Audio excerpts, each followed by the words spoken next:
What's up, guys? This is Narf, and for the second time in this whole YouTube career, I have done an entire commentary with my mic turned off, and that is awesome. Today, I'm bringing you something really special, really different, I guess, something that you probably haven't seen before, and if you have, I don't think it's something that would happen very often. This is a pistol-only gameplay.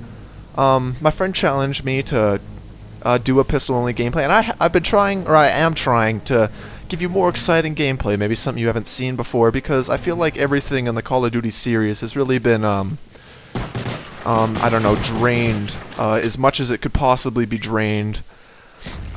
So there isn't really much you can do that'd be exciting anymore, so I'm trying to work through secondaries. And this is probably my most tactical gameplay ever. For example, right there, I try and get to be as close range as possible throughout the whole game, and that would be my tip if you're using a gun that isn't very good, because for me, I'm not the smartest Call of Duty player, or Halo, any game really. I kind of run around like a chicken with its head cut off right down the middle of the map, and I die a lot. And I was really pleased with this game about how smart I was, except for towards the end, because I got like a 20 kill streak or something, and I think I'm big man on campus, and then I just start dying over and over.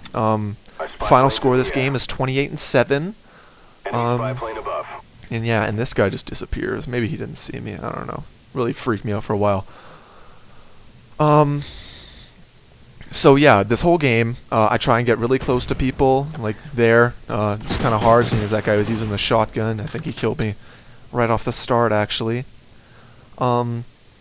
So yeah, my advice, I use Scavenger this game because the flashbang is going to be your best friend if you try and do a game where you're using a gun that isn't good at long range or just isn't really good overall. Like if you're using a shotgun, you're not just going to run after a guy, you should flashbang him or stun him and then chase after him. And here, for the first of many times, I try and jump through this thing, and I don't know if there's a piece of glass there or something. I think I had to crouch. I don't know. I was really dumb. And many times, I heard that the other two guys died in my mic, and I would recommend getting, in my mic, and that was really embarrassing throwing that off the pole. I would recommend getting a Turtle Beach headset or some sort of a headset so you can hear people, and look at that. That was a quality flashbang. But yeah, I have one thing that I want to get across this whole thing, and I know it's not going to happen. This is an 8-minute gameplay, and I just know. Oh yeah, and the reason I went 28-7 is because the host quit. And there I saw that Claymore, and I ran off because I didn't feel like setting it off and letting people know where I were. My perks this game are Scavenger, Sleight of Hand, and Ninja. I use Ninja because I really try and be stealthy for the majority of this game.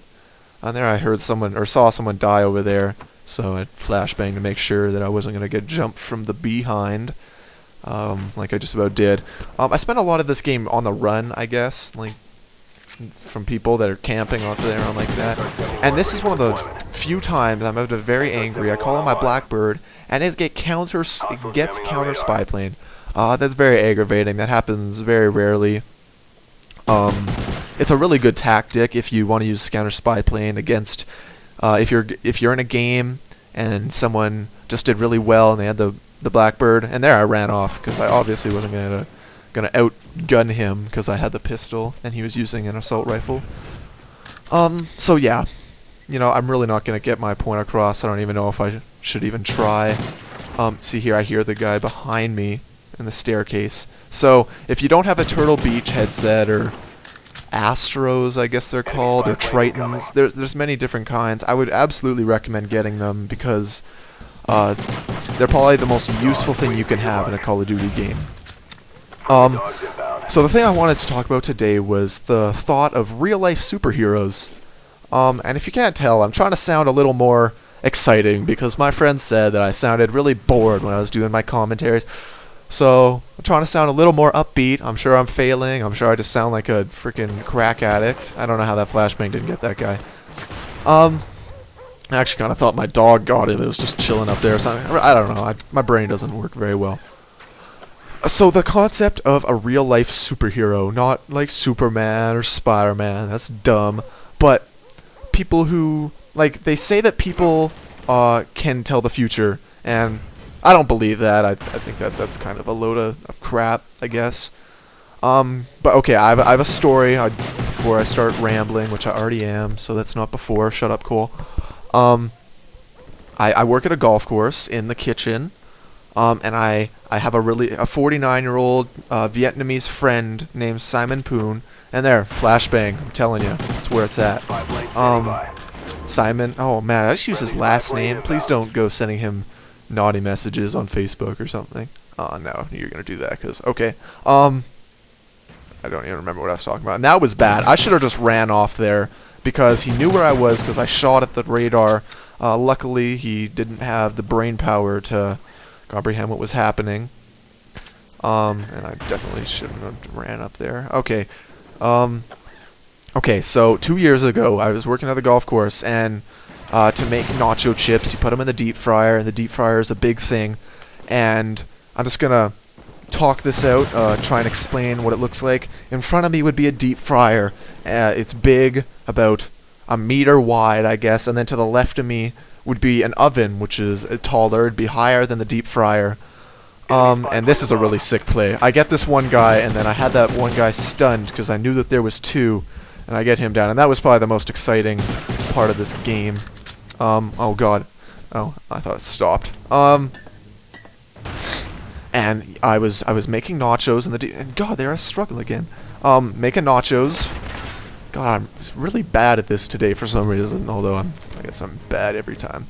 Making nachos, and I spilled a little oil on the ground, and I reached up to get something off the oven, and I slipped on the oil that was in the ground. That was on the ground, and I was falling into the deep fryer, grabbed onto the oven, and I burnt the crap out of my hand, and behind me Simon grabs me, gives me a bear hug from behind, and he like sits down. So he pretty much saved me from falling into the deep fryer and living a life of being extremely ugly and disgusting. Not that I aren't already, and that made me angry. See, I started dying a lot towards the end. I start making bad choices. Like look here, I'm running right down the middle. I kind of catch myself halfway through and run off to the side. Oh man, I have like 30 seconds left to get my point across. Oh yes I do. Okay. And here I run again because I knew that the guy was there and he knew where I was, so I run off. Okay, Simon. Oh man, there's gonna be a lot of adorable animals at the end of this video. And he grabs me and he saves me from falling in the deep fryer.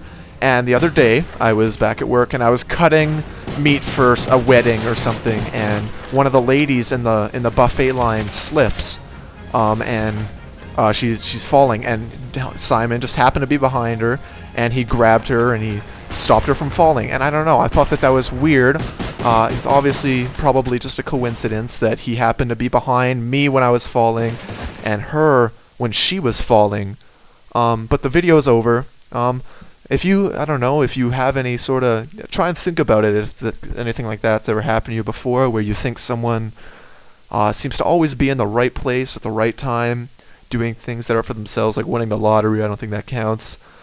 Sorry for rambling so much this video. Don't forget to subscribe if you haven't already, and I'll talk to you guys next time.